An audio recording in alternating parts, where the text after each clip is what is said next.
Hello, this is Friendly Cat, and we have what may be one of my fastest runs for what may be also considered some of the more difficult achievement, but it really isn't with some of the changes that Paradox has made. We're going to be doing Media Mughal.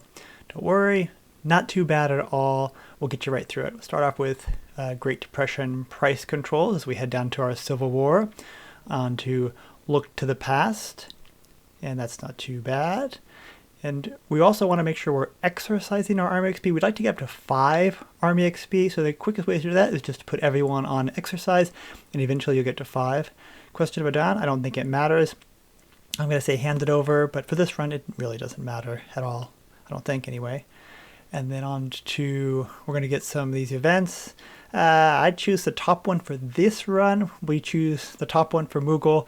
But again, I don't think it matters that much if you want to do the bottoms. As we head down to the bottom, we do need to take toward Stir Unrest in the north, and after that we'll have to take Secure Weapons before we move on to the event or the focus Mughal Uprising, I think. And then when we get the Civil War, let's go ahead and create a 5, spend the 5 RXP on a 2 with 1 cavalry division, and then let's queue up a large number of troops and then convert our mountaineers into these cavalry divisions. And we're about to complete one of the easier and most rewarding civil wars in the game. I'm going to take the army offense. I think that's definitely something we should be taking. And maybe for you, if you went for a longer run, we would take different things. But for Media Mughal, I'll take infantry as well, because we're not going to play this out too long. And then just take your cavalry and run around the outside. This is like the reverse or inverse of the Afghanistan Civil War, in that Afghanistan has fair enough number of troops to cover the lines, but in this Civil War, Raj absolutely cannot cover the line, so we'll just sprint around as we queue up more divisions, and they are sent into the field, turn those into cavalry as well, so you can just quickly move around, walk into Delhi, walk into everything, do pin enemy divisions, and that's what those red bubbles are. I'm not planning to encircle or destroy anyone, just pin them. We don't need to destroy anybody. Oh, Bombay. Okay, so UK will defend. They will not defend Bombay. If they had, we would just encircle around them, bring in a bunch of infantry, and just eventually take them out. But in this case, they just left Bombay. That just seemed like on my runs, they like to just run away. That's it. Now we have British Raj. That's not too bad, I hope. If you've done any normal Civil War, you definitely should be able to take care of this by just running around, avoiding combat. And in this case, I'm going to run over and take care of Burma too, just to make sure there's no problems with the UK sending in troops later. Because once we've controlled all the ports, there's no way for the UK to join in. They can do naval invasions, but I'll put troops along the border, next to the port, off the port. I'm like overly secure, overly taken care of, because we absolutely do not want to lose a port. Lose anything. So this is what my defense is going to look for each of the different ports.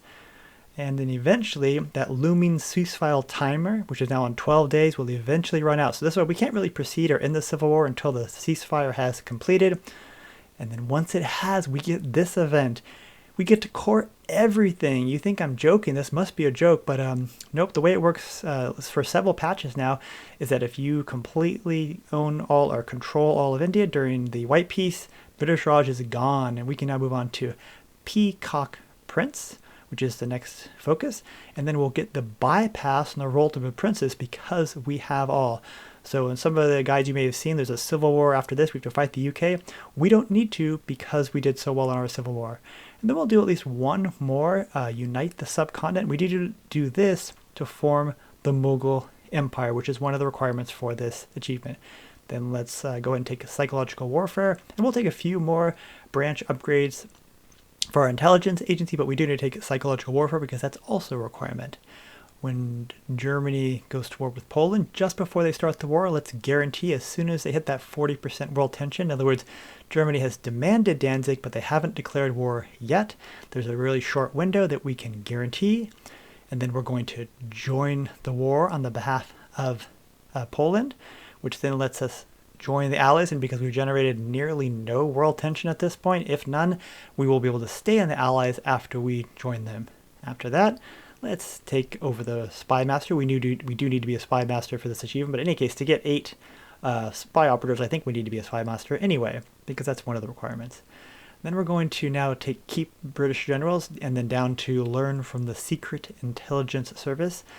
not too bad. We have to wait until we're in a faction with UK to do this, so let's just head on down. That will give us one more operative and make it just a little bit easier.